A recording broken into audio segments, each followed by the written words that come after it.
Film की शुरुआत होती है डेविड मैक्रो से, जो अपनी छोटी बेटी ईव को डांस सिखा रहा होता है।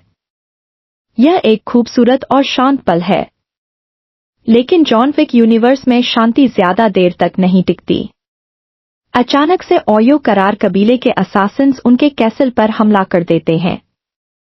डेविड पूरी ताकत से लड़ता है, लेकिन आखिरकार बुरी तरह घायल हो जाता है। ईव अपने पिता को गिरते हुए अपनी आंखों के सामने देखती है। यही घटना ईव की जिंदगी को हमेशा के लिए बदल देती है।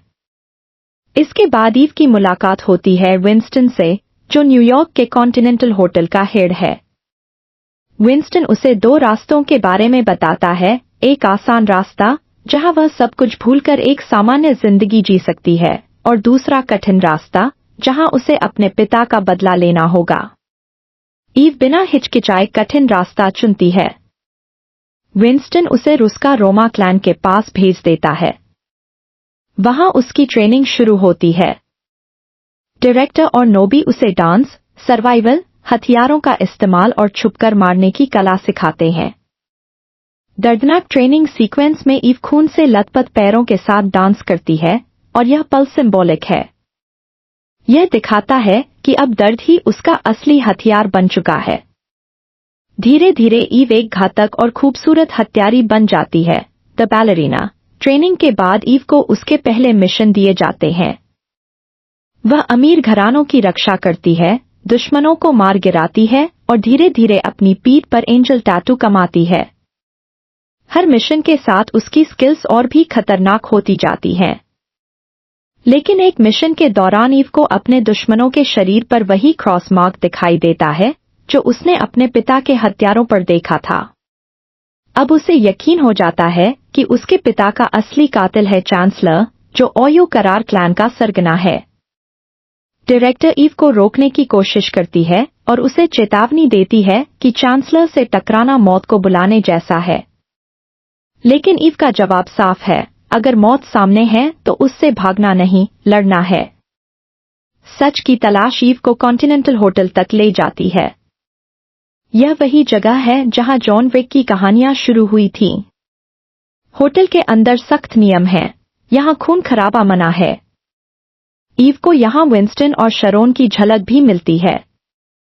लेकिन अब ईव के सिर पर आधिकारिक तौर पर बाउंटी लग चुकी है और हर असैसिन उसे मारने के पीछे पड़ा है।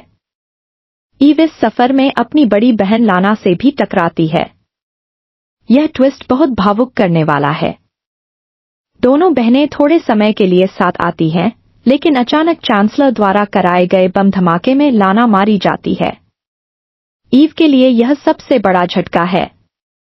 अब उसका बदला सिर्फ निजी नहीं, बल्कि एक लेगेसी बन चुका है। कहानी तब और दिलचस्प हो जाती है जब ईव का सामना खुद बाबा यागा यानी जॉन विक से होता है। दोनों के बीच जबरदस्त लड़ाई होती है। जॉन विक बार बार ईव को मात देता है, लेकिन उसे मारता नहीं, क्योंकि जॉन विक समझ जाता है कि ईव में सिर्फ खून नहीं, बल्कि इंसानियत भी बची है। आखिरकार ईव सच्चाई बताती है, उसका असली मिशन चांसलर को खत्म करना है। यह सुनकर जॉन विक उसका साथ देने का फैसला करता है। अब दोनों मिलकर चांसलर के गढ़ तक पहुंचते हैं।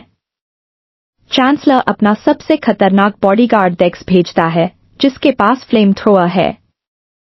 डेक्स और ईव के बीच की लड़ाई बेहद सिंबॉलिक है, आग बनाम पानी। ईव अपने हाथ में पानी की पाइप लेकर डेक्स का सामना करती है। जब आग और पानी टकराते हैं तो स्क्रीन पर एक खूबसूरत और खतरनाक दृश्य बनता है। आखिरकार ईव डेक्स को मार देती है और चांसलर का भी अंत कर देती है।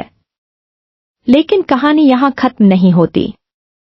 चांसलर की मौत के बाद ईव सोचती है कि अब उसका सफर पूरा हो गया है। लेकिन डायरेक्टर का फोन आता है और विंस्टन के चेहरे पर चिंता साफ नजर आती है।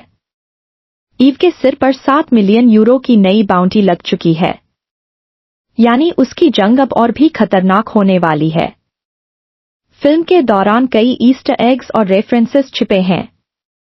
Golden coin, blood oath marker, Ruska Roma और ओयो करार के टैटूज और बावरी किंग का मशहूर dialogue, one bullet can change the world, ये सभी चीजें साफ दिखाती हैं कि यह फिल्म पूरी तरह जॉन विक यूनिवर्स से जुड़ी हुई है। बैलरीना सिर्फ एक्शन नहीं दिखाती, यह खूबसूरती और खून का कॉम्बिनेशन है, जहां एक डांसर अपने दर्द को हथियार बनाकर एक घातक हत्यारी में बदलती है। डायरेक्शन, स्टोरी और एक्शन तीनों ही टॉप लेवल पर हैं। और खास बात यह है कि फिल्म जॉन विक यूनिवर्स को और बड़ा कर देती है। मेरी तरफ से इस फिल्म को पूरे 5 में से 5 स्टार्स।